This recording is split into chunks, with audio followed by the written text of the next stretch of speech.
Hello, I'm Rob, a Washington, D.C. tour guide here at the Washington Monument for the 2024 Blossom Kite Festival. I'm gonna hop around to the other side of the camera and we'll take a stroll around.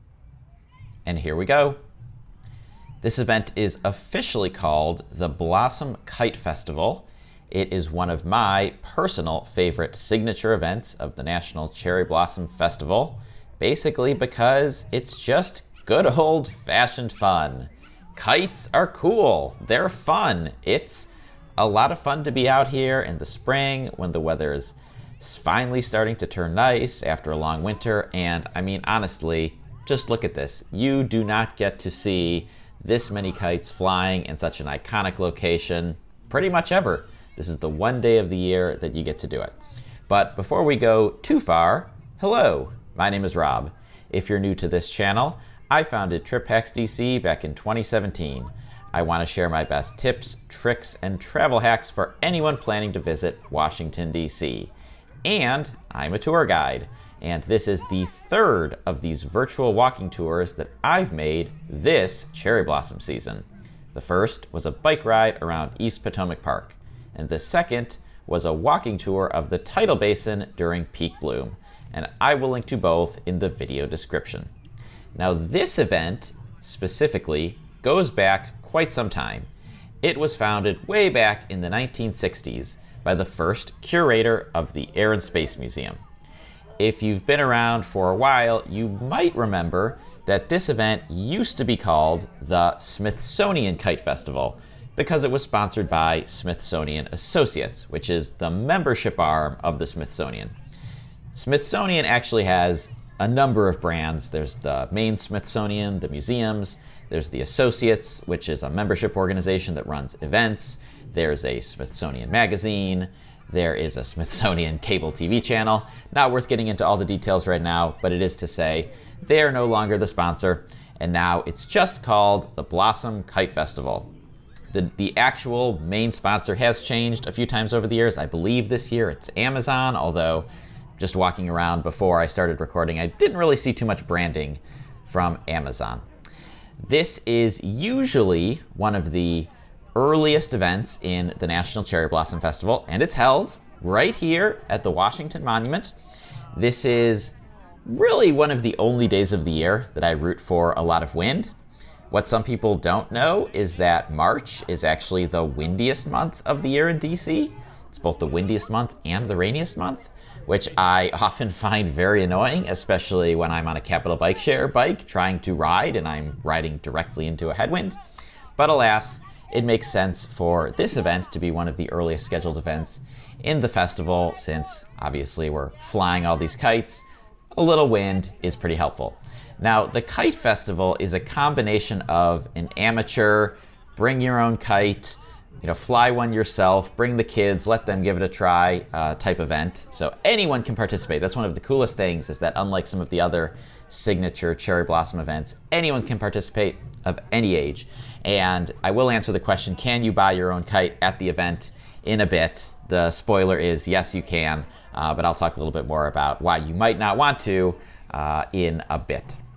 Now, interestingly, this was an event that started in the 1960s and then almost immediately had to stop operating because there was an old law on the books from the 1800s that basically banned flying of any kind of aerial device. So kites, balloons, parachutes, those things were all banned from flying in Washington, D.C. So in 1970, the event was actually denied a permit and didn't happen that year. There were some people who, as the urban legend goes, came out and flew their kites anyways as a form of political protest and got arrested, and they changed the law, so don't have to worry about coming out here and breaking the law if you bring a kite and fly it around. But what we've seen so far, this is almost entirely the amateur side of the festival. We have the amateur side, and then we also have the professional kite flyers who do some really amazing stuff. And the Kite Festival itself, it's an all-day event. It starts at 10 a.m. It goes till 4 p.m., so it's 6 hours long, all day long. And if you do want to see the professional kite flyers, I highly recommend going on the National Cherry Blossom Festival official website and checking out the schedule.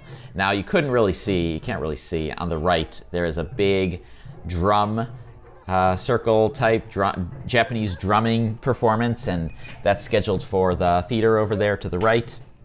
Unfortunately, it's quite crowded and I'm not going to go over there. Yes, your eyes are not deceiving you. It is very crowded here. The Kite Festival is a very popular event. It's free. It doesn't require a ticket. You just show up, bring your kite, or as I've done, bring your camera and walk around and enjoy it. But that does mean that it gets very crowded. And I just want people to set the correct expectations, because I know I was looking for photos to make a thumbnail for this video. So the photo you see in the thumbnail, is very carefully selected, and you can stand at just the right spot and you can take photos of the sky with the kites in it, and it makes it look like there aren't a lot of people around, but that's just not realistic. There are going to be a lot of people around, especially on this side of the Washington Monument, on the east side of the Washington Monument, because a lot of people will be coming from the Smithsonian Metro Station, which is a bit down the mall. Okay, I'm just gonna edit out everything that I just experienced. I got stuck in a huge crowd. There was a big gridlock there on that sidewalk. Some people were trying to push carts through. It was not worth explaining, but I have skipped ahead a little bit. I'm back on the path. I'm making my way around the Washington Monument. That building up on the left, the stone building, is called the Washington Monument Lodge. I'm gonna take a look off to the east towards the Capitol off in the distance. People will, in an attempt to spread out a little bit, take their kites a little bit farther down. So obviously the main events are happening here at the Washington Monument, but there are people flying kites all the way down the National Mall from here, I don't know, halfway to the Capitol maybe all the way down to like the Smithsonian Castle. So the building to the left, like I said, is the Washington Monument Lodge. Straight up ahead, that's the African American History and Culture Museum, one of my personal favorite museums. That one does require a ticket, so unlike the Kite Festival itself, that one does require a ticket. Make sure you get it so you can go. Now let me tell you about today. It's Saturday, March 30th, 2024, around 12:15 p.m. I am a tour guide, and I just wrapped up a tour, and I was already in the area, so I decided to pop over and get some footage of this year's event. And you might remember, if you're a longtime subscriber, I did attempt to live stream from this event last year. You cannot find that video on the channel. I took it down. It was an absolute bust because I could not get a strong signal. The stream kept buffering and dropping, and it was not good. So I said, this year, no live stream. We're just gonna grab the camera and hit the record button and walk around. And yes, that was a truck servicing some septic system. If you come to a big event like this, people do worry, what about restrooms? What are we gonna do for restrooms? There are portable toilets. They are not great, but in the scheme of things, they get the job done. At an event of this caliber with this many people, the permanent toilets are just not enough, and you need to bring in some reinforcements. So don't worry, there are restrooms available, but they are gonna be mostly those portable toilets. So gonna make my way back around the Washington Monument now, and I'm gonna cut through to the area with the tents. So this patch of grass over here to the north of the monument is where the National Cherry Blossom Festival has set up a lot of the official tents and booths and stuff like that, so you can see what's here. And I will explain what's here. So like I said, it is Saturday, March 30th. It's a decent day.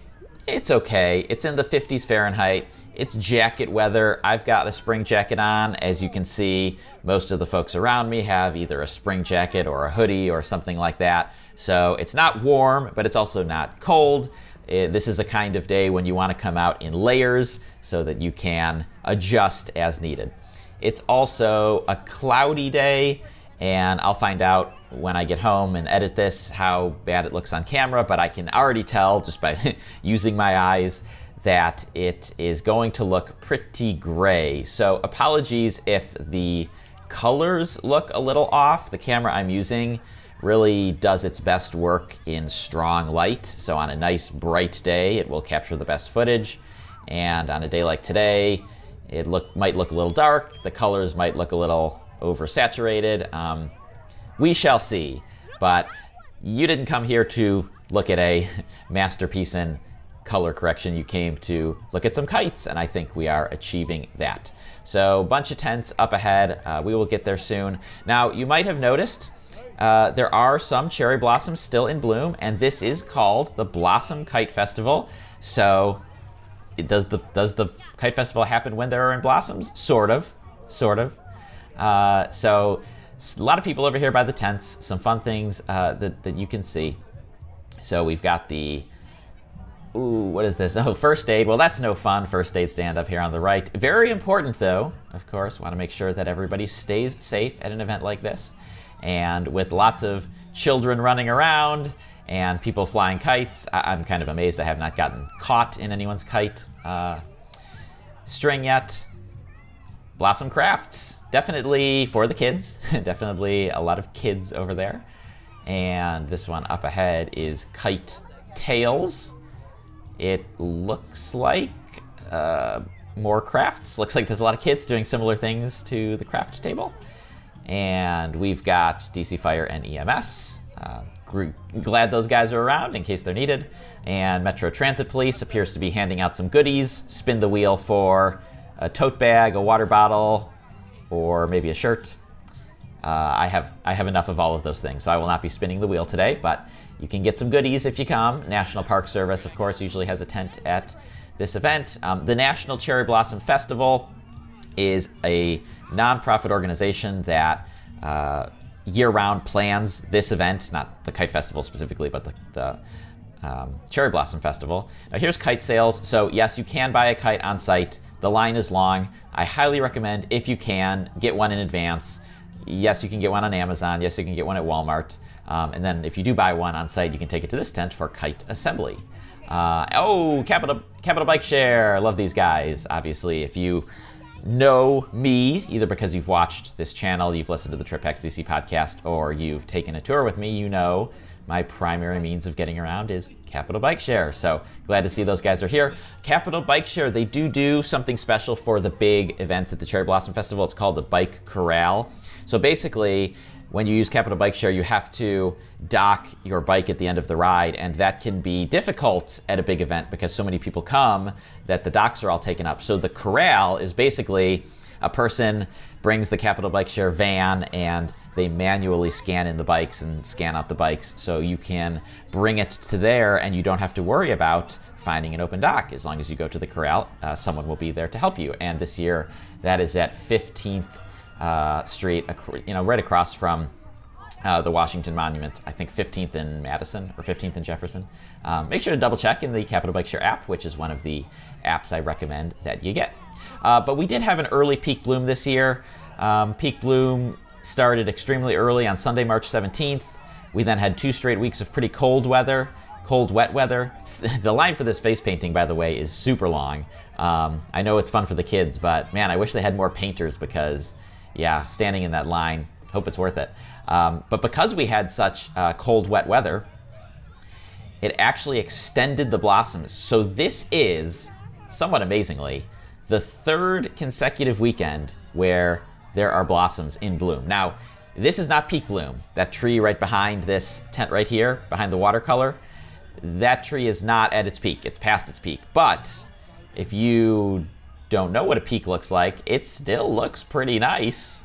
If you do want to know what a peak looks like, I highly recommend watching my Tidal Basin walking tour, because I did start right over here by this batch of trees, and when they were in peak, it was pretty spectacular.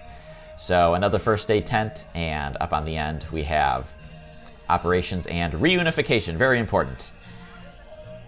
If you are coming with kids, make sure they know what to do in case they get separated from their parents or guardian, and if that happens, the good news is that they can go to the reunification section.